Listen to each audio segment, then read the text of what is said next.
ধন্যবাদ সকলকে আবারও স্বাগত। অনেক দিন পরে আসছি ক্লাসে। আজকে আমার যে বিষয়, আমি সরাসরি বিষয়েই চলে যাব। আজকে আমার যে বিষয় তোমরা নিশ্চয়ই দেখতে পাচ্ছ, আমি লিখে রেখেছি এখানে সংবিধানের প্রস্তাবনা সংক্রান্ত বিষয় নিয়ে আজকে আলোচনা করব। আমি সরাসরি আলোচনা স্তরে চলে যাই। আমি আলোচনা প্রসঙ্গে প্রথমে কিভাবে সংবিধান আসছে ভারতবর্ষে সেই জায়গাটা একটু বলে নেওয়ার চেষ্টা করি। তোমরা জানো, তবুও মনে করিয়ে দিই। 1950 খ্রিস্টাব্দের 26শে জানুয়ারি ভারতের যে সংবিধান, সেই সংবিধান কার্যকর হয়েছিল এবং এই সংবিধানের মূল হৃৎপিণ্ড যদি আমরা বলি, বা হৃদয় যদি বলি, বা আত্মা যদি বলি, তা হচ্ছে এই সংবিধানের প্রস্তাবনা। অর্থাৎ প্রস্তাবনার যে অংশ, সেই অংশে একটা সংবিধানের উদ্দেশ্য, একটা সংবিধানের যে নীতি রীতি যা কিছু আছে সমস্ত কিছু ঘোষিত হয় সেই প্রস্তাবনার মধ্য দিয়ে। আমি এখন বলার চেষ্টা করছি যে এই আমাদের যে ভারতবর্ষের সংবিধান, তা হচ্ছে সারা পৃথিবীর মধ্যে সবথেকে বড় সংবিধান, তোমরা জানো। তো এই সংবিধানের এই প্রস্তাবনা অংশে কি কি আছে এবং সেই প্রস্তাবনা অংশ যে বিষয়গুলো আছে সেই বিষয়গুলো নিয়ে একটু পুঙ্খানুপুঙ্খ আলোচনার মাধ্যমে আমি ক্লাসটাকে এগিয়ে নিয়ে যাওয়ার চেষ্টা করছি। তোমরা পাশে থাকো, সাথে থাকো। চলে যাই। প্রথমে দেখো যে আমি এখানে লিখে রেখেছি কি কি বিষয়গুলো আছে প্রস্তাবনাতে। প্রথমে বলি, যখন মূল সংবিধানটা রচিত হয়েছিল বি.আর. আম্বেদকরের নেতৃত্বে, তখন এই সংবিধানের তিনটি কথা ছিল। একটা হচ্ছে কি সার্বভৌম, এখানে আসবে গণতান্ত্রিক, প্রজাতন্ত্র। সার্বভৌম, গণতান্ত্রিক, প্রজাতন্ত্র। পরবর্তী ক্ষেত্রে আমরা দেখো এই যে দুটো কথা, একটা হচ্ছে সমাজতান্ত্রিক আর ধর্মনিরপেক্ষ। এই কথা দুটো কিন্তু আগে ছিল না। পরবর্তী ক্ষেত্রে আমরা দেখব ভারতের সংবিধান, তোমরা জানো যে সংবিধানকে পরিবর্তন করা যায়, একটা নির্দিষ্ট সিস্টেম আছে, সেই সিস্টেমকে সামনে রেখে। এখানে 1976 খ্রিস্টাব্দে যে সংবিধান সংশোধন হয়েছিল, 42তম সংবিধান সংশোধনী, সেই সংশোধনীর মাধ্যমে আমরা দেখব যে দুটো কথাকে যোগ করা হচ্ছে, একটা হচ্ছে সমাজতান্ত্রিক আর একটা হচ্ছে ধর্মনিরপেক্ষ। আমি একটা বিষয় নিয়ে তোমাদের সাথে এরপর আলোচনা করব, তাহলেই তোমরা ব্যাপারটা পরিষ্কার হয়ে যাবে।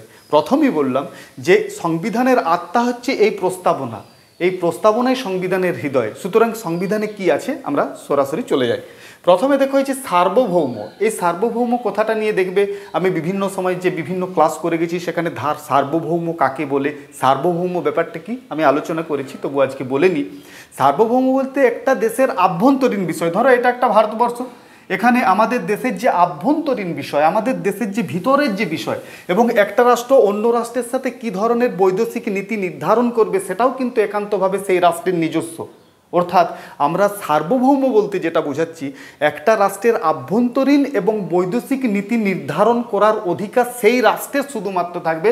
বাইরের কোনো রাষ্ট্র বা বাইরের কোনো সংস্থা কিন্তু সেই জায়গাতে হস্তক্ষেপ করতে পারবে না। এটাকে বলা হচ্ছে সার্বভৌম। নিশ্চয়ই তোমাদেরকে বুঝাতে পেরেছি সার্বভৌম ব্যাপারটি কি। পরের জায়গা আমরা চলে যাব, সেটা হচ্ছে কি সমাজতান্ত্রিক। এই সমাজতান্ত্রিক ভাবনাটা অ্যাকচুয়ালি রাশিয়া থেকে নেওয়া। আমরা আলোচনা প্রসঙ্গে রাশিয়ার যে সমাজতান্ত্রিক যে ইতিহাস, সেই ইতিহাসে আমি যথেষ্ট ক্লাস করে গেছি, তোমরা অবশ্যই করে দেখে নিতে পারো। আসলে আমি একটা কথা মনে করে দিই, ইতিহাস সম্পর্কে একটা বিরাট ধারণা থাকা প্রত্যেকটা মানুষের প্রয়োজন। কারণ আমরা সেই কিভাবে আমরা এসেছি, কোন জায়গায় আমরা দাঁড়িয়ে আছি, আর কোন জায়গায় আমরা গিয়ে পৌঁছাবো, এই ভাবনাটা একটা মানুষ হিসেবে বোধহয় খুব প্রয়োজন। এই ভাবনাটা ভাবা, এই ভাবনাটা ভাবার অবকাশটা তৈরি করে দেয় এই ইতিহাস। তাই চলে যাই আমরা সমাজতান্ত্রিক কথাটা কিভাবে এসেছে। সমাজতান্ত্রিক বলতে একটা রাষ্ট্রের উৎপাদন ব্যবস্থার যে উপকরণগুলো আছে, সেই উপকরণের সমবন্টন। অর্থাৎ আমাদের দেশের যে সম্পদ আছে, আমাদের দেশের যে উৎপাদিত পণ্য আছে, সেই সমস্তটা কিন্তু রাষ্ট্রের প্রত্যেকটা মানুষের সমানভাবে বণ্টিত হবে। এই যে ভাবনা, এটা হচ্ছে সমাজতান্ত্রিক ভাবনা। এই সমাজতান্ত্রিক ভাবনাটা আমি প্রথমে বললাম যে রাশিয়া থেকে এটা নেওয়া হয়েছে। পরের জায়গা আমরা চলে যাব, সেটা হচ্ছে কি না ধর্মনিরপেক্ষ। ধর্মনিরপেক্ষ কথাটা একটু বলে নিই। ধর্মনিরপেক্ষ কাকে বলে? ধর্মনিরপেক্ষ আমরা বলবো আমাদের দেশের যে সংবিধান বা কনস্টিটিউশন আছে, সেই সংবিধানে কোনো একটা নির্দিষ্ট ধর্মের কথা এখানে বলা নেই।